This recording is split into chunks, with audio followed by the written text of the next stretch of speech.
channel, or welcome to my channel if you are new here. My name is Rachel. I do lots of sticker shop related content behind the scenes. I give you guys tips and tricks, and I also do a lot of lifestyle content. So if that is something that you're interested in, make sure you click that subscribe button, that bell notification, and give me a thumbs up. But let's get started with today's video, which is the assumptions about running a sticker shop video. This is part 2. I have a part 1, and I will link it in the cards. I'm not sure which side here, but I will definitely have it linked for you. You can check that video out. But let's get started with your assumptions about running a sticker shop. Never had anyone assume this about my sticker shop, but the first one is that my sister had the idea for my shop.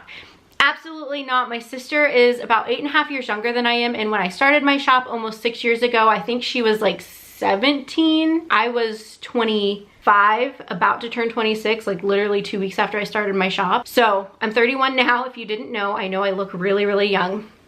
So anyway, she didn't have the idea for my shop. I'm guessing this person just assumes that because lately she's been doing a lot of drawings for me and a lot of artwork for me, and has recently become a big part of my shop. But she was actually not the one with the idea. I have my sticker shop journey video. I'll link it in the cards. Again, I'm not sure which side. But basically, long story short, I wanted to buy stickers, but I felt like they were expensive to buy every single week, and I was just like, I don't know what to do. I don't have a job right now because I had just gotten married and just moved here. And James suggested that I make my own. He bought all the supplies for me, and then my mom suggested that I put them up on Etsy, and I literally did the day she suggested it. So that's kind of how that started. But no, my sister was not the one with the idea. I'm guessing you're just assuming that because she is more involved now, because she's drawing stuff for me, but it was not her idea. She had like no idea that planner stickers were even a thing, and she wasn't into planning at the time. You did not have a following when you started. Actually, I did have a following. I had about 2,000 subscribers here on YouTube. I had been doing my YouTube channel for about 4 years at the time, so I did have a following here. I had a following on Twitter, which I don't even use Twitter anymore, and I had people on Instagram, so I definitely had a following. I didn't tell my followers that I was doing this until about a month or 2 in, but I did have a following. I wasn't completely new to social media, but I wouldn't really say my following or my followers were into planner stickers, so in a sense I had to like build it from the ground up. It wasn't just like I announced it on YouTube and then everybody went to my shop and purchased stickers. I don't think I really had anyone interested in planner stickers at the time because I was more focused on like makeup and that sort of thing on my YouTube channel, but I did have a following. I wasn't completely new to social media. This kind of ties into the first assumption, but it was, did you start your sticker shop on a whim, or did you plan it out, and did you like talk yourself out of it and doubt yourself and kind of hold yourself back? So again, I have a sticker shop story and to share with you guys.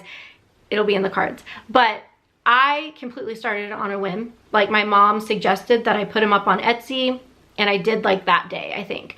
So I wouldn't necessarily recommend starting a business that way, but I didn't plan for it to be a business. I just was having fun. But yeah, I definitely started on a whim. I recommend doing a little bit of research, but don't hold yourself back. If you are thinking about it, say to yourself, I'm gonna research and I'm gonna start designing, and I'm gonna do that for a month, and I'm gonna put a date on the calendar. Like, this is when I'm launching, this is when I'm doing this. And don't get to a point where you're like 2 years down the road and you're like, I wish I would have started a sticker shop, but I was scared or I didn't know what I was doing. And if you guys need any further help, or you need to learn how to design stickers, like I said, I do have a course and I'm here to help you guys out. I'm here to answer any questions you have, but don't hold yourself back. If you want to do something, go for it, do it. Don't talk yourself out. Don't doubt yourself. Just go for it. You've had to learn everything on your own because when you started, there wasn't sticker tutorials out there. Very, very true. This one is very, very true for specifically for my shop. When I started in May of 2015. I actually started designing stickers, I think in March or April of that year.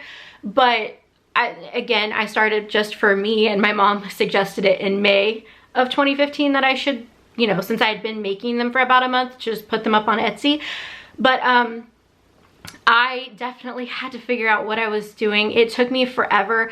I started designing my stickers in PicMonkey because I had experience with PicMonkey just because of YouTube and making thumbnails. So I started making them there and I imported them into Silhouette and then cut them.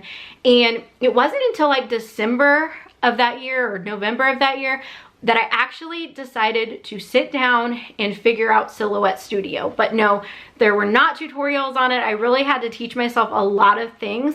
And then as time went on, people did start to share that information, and then I learned even more, but I definitely starting out had to teach myself stuff because that wasn't available.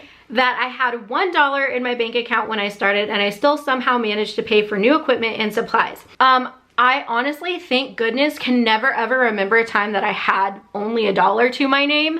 But no, I had way more money in the bank than that. I had just gotten married, and James, I don't know if you guys know what he does, but he's a mechanical engineer. He makes really good money for what he does, and he can fully support us without me having to do any work whatsoever. I work because I actually love working, and you know, we've been able to do a lot more because I've been working, because I've, you know, built up a sticker business, because I run a YouTube channel. So I'm not going to say that we don't use that money, because we absolutely do, but we could have survived and been completely fine without me ever opening a shop. So thank goodness that assumption is completely false. Like, I had more money in my bank account than $1. James paid for all of my equipment because he just wanted me to do stuff that I love. And, you know, I kind of already talked about this in the video already, but no, I definitely had more than $1. But I do know, I have heard stories of people having like only, I think the one that I can remember is Shannon from the Honeybee Shop. In one of her old YouTube videos, which I don't think is up anymore, she was talking about how she literally only had like $70 or something, and she spent it on an Erin Condren planner, and she started making printable stickers and selling them, and then saved up enough money to buy a Silhouette machine, and then now she has like this incredible shop, which that's such an inspiring story. But that is not my story. I didn't have that struggle. I didn't have like, I was very blessed, and I know I'm very blessed, and I don't take that lightly, because I know there are people who don't have the money. But let that encourage you guys that she only had like $50 or $70 or whatever to her name, and she purchased an Erin Condren and was just like, I'm doing this. And she started making printables, sold them, and built her business up. It is an incredible sticker business. I highly encourage you guys to go look up the Honeybee Shop, because she's amazing. She's done amazing things with her business, and her story was really, really inspiring. I wish it was still on YouTube, because when I would get like down on myself, I would watch that video and it was just so inspiring. So that can be the case where you only had $1 to your name.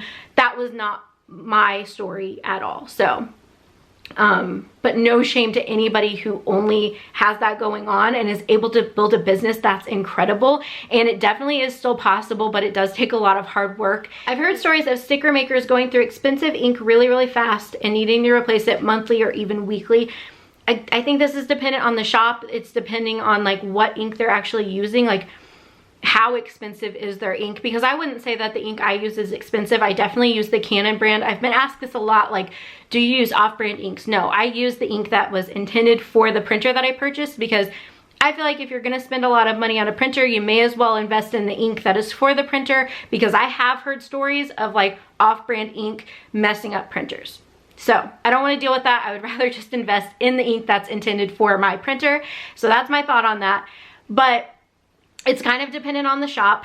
When I'm really, really busy, I can go through ink like weekly, but I wouldn't say that like, it doesn't have to be expensive. So for instance, I used to use an Epson printer for a while that the ink cartridges were like $30. It was too expensive. It had amazing print quality, but it was too expensive.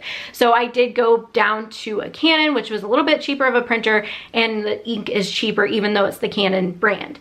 So I think it's dependent on what people use, what they're using, how much they're printing, and how busy their shop is. So for me, I probably go through ink. Some colors I might go through weekly or every couple of weeks, depending on how busy I am. And then other inks I might not change for like a month or two. It really just depends on how busy things are in the shop, what I have going on. But I wouldn't necessarily say that like I'm going through ink like crazy. I think I'm going through ink at a normal rate for what I'm printing. I also imagine sticker shops sacrificing their downtime to run their shop if they have a full-time shop. And if they do well enough to make their sticker shop their full-time job, that's probably still true because of how much more they need to maintain it. Again, dependent on the shop. So I run my shop full-time, but I wouldn't really say that I sacrifice my downtime. I schedule my work time, my shop time around James's schedule because I want to make sure that I'm staying on a schedule. It can be really, really easy when you work for yourself or you have your job at home to just constantly want to be working. But I have made it a point to cut it off. Like when James is done working, I'm done working. He has every Friday off from now for the rest of the year because we haven't been able to travel because of everything going on. So he took off like every Friday for the rest of the year. And I take off every Friday. There are exceptions to that, like if I have a big sale or something like that, but I pretty much try to get all of my work done within his work hours. That way I don't experience burnout. I'm not working all the time. I'm setting boundaries. And I think it's important to set boundaries. So again, it's going to be dependent on a shop. If I had a full-time job, I would probably schedule one day a week. So maybe like Saturday or like one evening a week to work on my side hustle. But I wouldn't sacrifice all of my free time for that because I feel like that is the fastest way to burn out. And I truly love making stickers. I don't want to get burnt out with it to the point where I hate it or I resent my shop or anything like that. So for me personally, I have set boundaries within my business and I think that has been so healthy. And that's why even 5, almost 6 years into this, I'm still doing this and I'm still loving it and I'm still passionate about it because I set those boundaries for myself. But for me personally, I would say no, I don't really feel like I sacrifice anything. I also am doing this full time, so I can't speak on if I had a full-time job, how I would feel about it. But even though it is my full-time job, like I said, I'm not working 24/7. I set boundaries for myself and am a lot happier because of it. So I definitely don't feel like I, as a full-time sticker shop owner, am like sacrificing all of my time to do this. I imagine it being stressful to be your own boss and worrying about items getting damaged or your printer breaking down at a hectic time. So I don't really worry about items getting damaged because I can just resend them, I can replace them. That happens. It's just a part of running a business, especially whenever you're shipping things out all the time. It's bound to happen. So I don't really worry and stress about that. As far as printers breaking down, I don't stress that it's gonna happen. When it happens, I'm a little stressed, like, oh my goodness. But this is also why I set my processing time a little bit higher. Like I think my processing time is set to 1 to 2 weeks, but I normally fill things like within 1, 2, maybe 3 business days, unless I'm a little bit busier, and then it might be like more like 5 to 7 business days. But I set my processing time a little bit higher because I have had situations where my printer broke, I couldn't get the replacement in time, my cutting machines are acting wonky, but I make sure now that I have that kind of in my processing time, so that way if something does go wrong, I'm still able to fix it and get the order out on time. So just a little tip for you guys. I know that processing time, having it lower, looks really attractive, but for me, if I said I was gonna have, 1 to 2 business days, but then something went wrong, then I'd be even more stressed out. So I'd rather say it's 1 to 2 weeks, but then surprise the customer with like 1 business day. You know what I mean? So just a little tip, if you feel like that's gonna happen or you're worried about that, to set it kind of in your processing time. That way you're able to take care of the problem before it's a problem, you know what I mean? And also a big assumption that they have, because they've heard a lot of people say that people are very secretive with their printer settings, model choices, etc. Absolutely. I think it's funny because I will get comments on my printer video and my sticker video, and people will be like, why would somebody find it offensive if you ask what kind they use? But truly, people are very secretive about it. They do get very offended if you ask them what kind of printer they use, what are their printer settings, what kind of paper they use.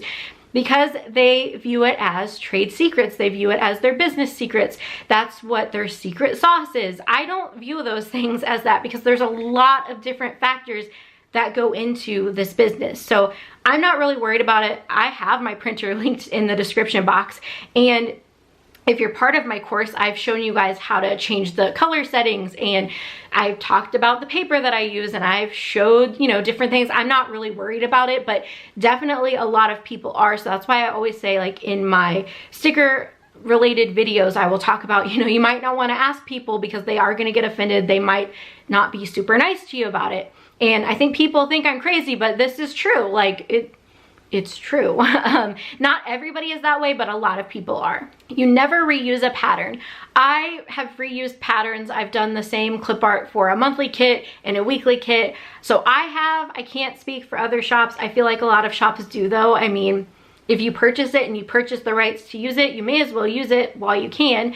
So I definitely reuse stuff. I also try to come up with new stuff, but I'm not afraid to reuse something. So yeah, I definitely reuse stuff. You see a lot of small starter shops come and go, and you can tell who will stick it out. I definitely see a lot of shops, not even just small shops, but I see a lot of shops come and go. In the almost 6 years that I've been doing this, I've seen a lot of big shops close. I've seen a lot of small shops close. I've seen a lot of people start and stop. And I wouldn't really say I could tell who's gonna stick it out, just because I hope that everybody sticks it out. So I wouldn't really say that I like look at somebody and like, oh yeah, they're gonna fail. Like I don't like doing that. So I wouldn't really say that I can say who's gonna stick it out or who's gonna keep going. You know, there have been a lot of times where somebody's closed their shop and it completely shocks me. So I don't know. I don't really look at that, but I have seen a lot of shops close. You have plenty of free time because you work from home. I would say I have plenty of free time, not plenty of free time, but I have free time, downtime, because I've set those boundaries. But as far as like during the workday or during the week, I wouldn't say that I have a lot of free time or a lot of downtime because I'm busy working. Just because I'm working from home doesn't mean I'm not working. It just means I can schedule my days a little bit differently. And like I said, since I schedule my days around what James is working, I'm pretty much working like full time all the time. Not all the time, but like during the day, you know? So no, I wouldn't say I have a lot of free time just because I'm working from home. It was an easy decision to have your shop be ready to ship or made to order.